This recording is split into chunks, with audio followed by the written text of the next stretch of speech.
उत्सर्जन तंत्र शरीर कोशिकाओं से वर्ज्य या विषाक्त पदार्थों को बाहर निकालने की क्रियाविधि को उत्सर्जन कहते हैं। वैसे अंग जो उत्सर्जन क्रिया में भाग लेते हैं या सहायता पहुंचाते हैं उत्सर्जी अंग कहलाते हैं।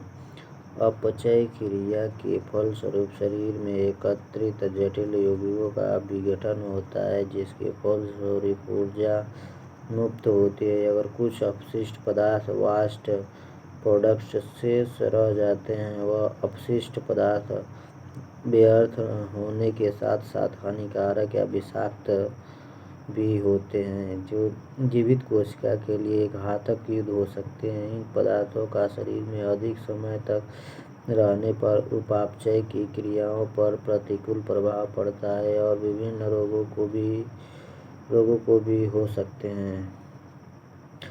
अतः इन अपशिष्ट या वर्ज्य पदार्थ का शरीर से बाहर निकलना आवश्यक है। मनुष्य में उत्सर्जन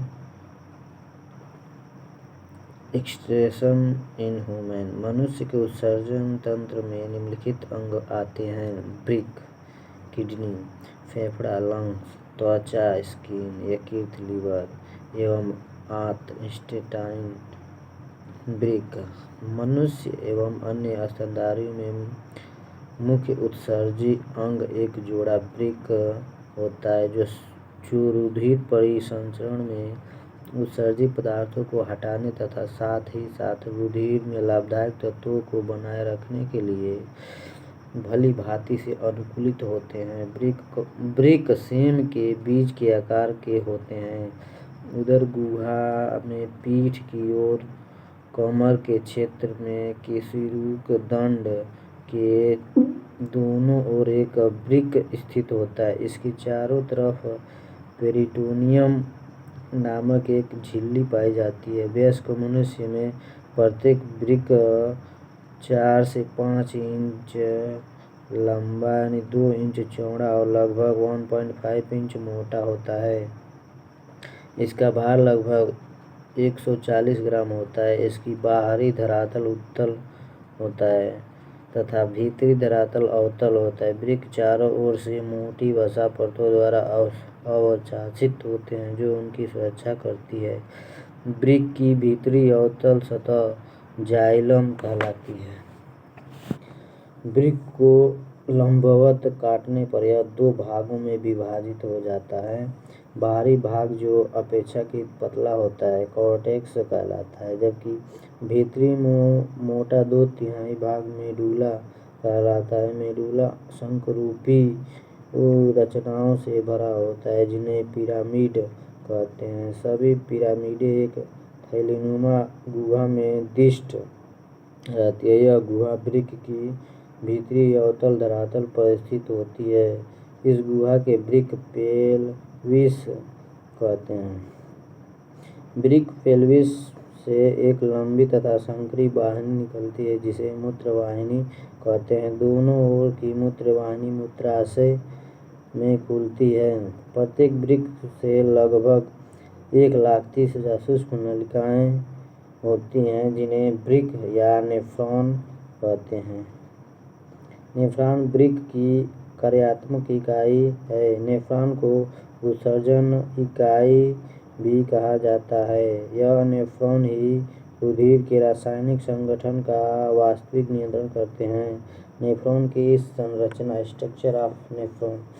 प्रत्येक नेफ्रॉन में एक छोटी प्यालीनुमा संरचना होती है, जिसे वुमेन इनपुट कहते हैं। वुमेन संपुट कॉर्टेक्स क्षेत्र में स्थित होता है। इस वुमेन संपुट से एक सूक्ष्म कुंडलित नालिका निकलती है, जो सीधी होकर वृक्क पेल्विस में प्रवेश करती है। इसके पश्चात यह नालिका चौड़ी होकर एक पास बनाती है, जिसे हेनले लूप कहते हैं। इसके बाद यह नालिका फिर वृक्क के कॉर्टेक्स भाग में चली जाती है। कॉर्टेक्स भाग में यह फिर से कुंडलित हो जाती है और तब यह एक बड़ी वाहिनी में खुलती है, जिसे संग्राहक वाहिनी कहते हैं। संग्राहक वाहिनी एक सीधी नली होती है, जिसमें कई नेफ्रॉन की नालिकाएं खुलती हैं। यह द्रव्य को ब्रिक पेल्विस में ले जाती है। सभी संग्राहक वाहिनियां ब्रिक पेल्विस में खुलती है। ब्रिक पेल्विस में एक वाहिनी, जिसे मूत्र वाहिनी कहते हैं, निकलता है, जो मूत्राशय में खुलता है। ब्रिक में रुधिर की पूर्ति, supply of blood in the kidney. महाधमनी अरोटा से ब्रिक धमनी रीनल आर्टरी रुधिर को ब्रिकों के भीतर ले जाती है। रुधिर को ब्रिक के भीतर ले जाती है। प्रत्येक ब्रिक में ब्रिक धमनी प्रवेश करने के बाद अनेक पतली शाखाओं में विभाजित हो जाती है, जिन्हें ब्रिक धमनिकाएं कहते हैं।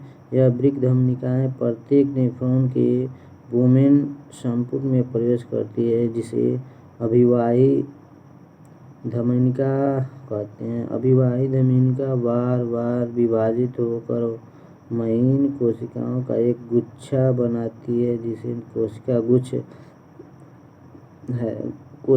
कहते हैं।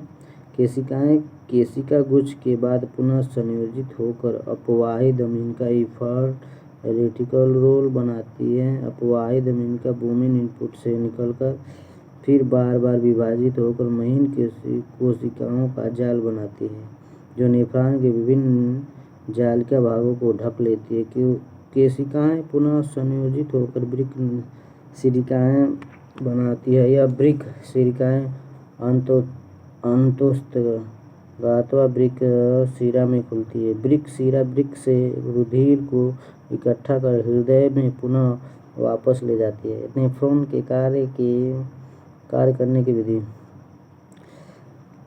ब्रिकों के भीतर नेफ्रॉन द्वारा दो महत्वपूर्ण कार्य संपन्न होते हैं: रुधिर से सभी उत्सर्जित पदार्थों को हटाना एवं रुधिर में आवश्यक पोषक तत्वों को बनाए रखना। रुधिर से उत्सर्जित पदार्थ को दो चरणों से हटाया जाता है: निस्यंदन तथा पुनरावशोषण। निस्यंदन फिल्ट्रेशन। निस्यंदन की क्रिया केशिका गुच्छ में संपन्न होती है। कोशिका गुच्छ एक छतरी की तरह है। प्रत्येक मिनट में रक्त का लगभग 1 लीटर जिसमें 500 ml प्लाज्मा होता है, कोशिका गुच्छ से होकर बहता है। इसका लगभग 10% भाग क्षमता है। अभिवाही धमनिका, जिसका व्यास अपवाही धमनिका से अधिक होता है, इसलिए केशिका गुच्छ में रक्त का दाब बढ़ जाता है, जिसके फलस्वरूप छनने की क्रिया इसी उच्च दाब पर संपन्न होती है। उच्च दाब में छनने की इस क्रिया को अल्ट्राफिल्ट्रेशन कहते हैं। अल्ट्राफिल्ट्रेशन द्वारा रुधिर की प्लाज्मा से ग्लोमेरुलस द्वारा विभिन्न घटक छान लिए जाते हैं। रुधिर प्लाज्मा में जल, ग्लूकोज व खनिज लवण आदि छन लिए जाते हैं। केवल रुधिर कोशिकाएं एवं प्लाज्मा प्रोटीन नहीं छन पाती है और रुधिर में ही रह जाती है। छने हुए द्रव्य को निस्यंदन फिल्ट्रेट करते हैं। यह निस्यंद रुधिर प्लाज्मा की तरह होता है। निस्यंदन वुमेन संपुट की गुहा में इकट्ठा होता है, जहां यह नेफ्रॉन की नालिका में चला जाता है। इस निस्यंदन के कारण रुधिर के बहुत अधिक लाभदायक घटक छान लिए जाते हैं, परंतु इसका निस्यंदन अगले चरण में हो जाता है। इस प्रकार के चयनात्मक निस्यंदन को, जिसमें कुछ पदार्थ छाने जाते हैं और कुछ नहीं, डायलिसिस कहते हैं। प्रत्येक केशिका गुच्छ एक डायलिसिस थैली का कार्य करती है। पुनरावशोषण। वुमेन इनपुट में छनने के बाद रुधिर नेफ्रॉन के बाहर मौजूद कोशिकाओं के जाल में होकर प्रवाहित होता है। नेफ्रॉन की विभिन्न नालिकाओं से गुजरते समय निस्यंदन में उपस्थित अनेक लाभदायक तत्वों को नालिकाओं के चारों ओर मौजूद रुधिर कोशिकाओं द्वारा सोखकर रुधिर परिसंचरण में लौटा दिया जाता है। इस क्रिया का पुनरावशोषण कहते हैं।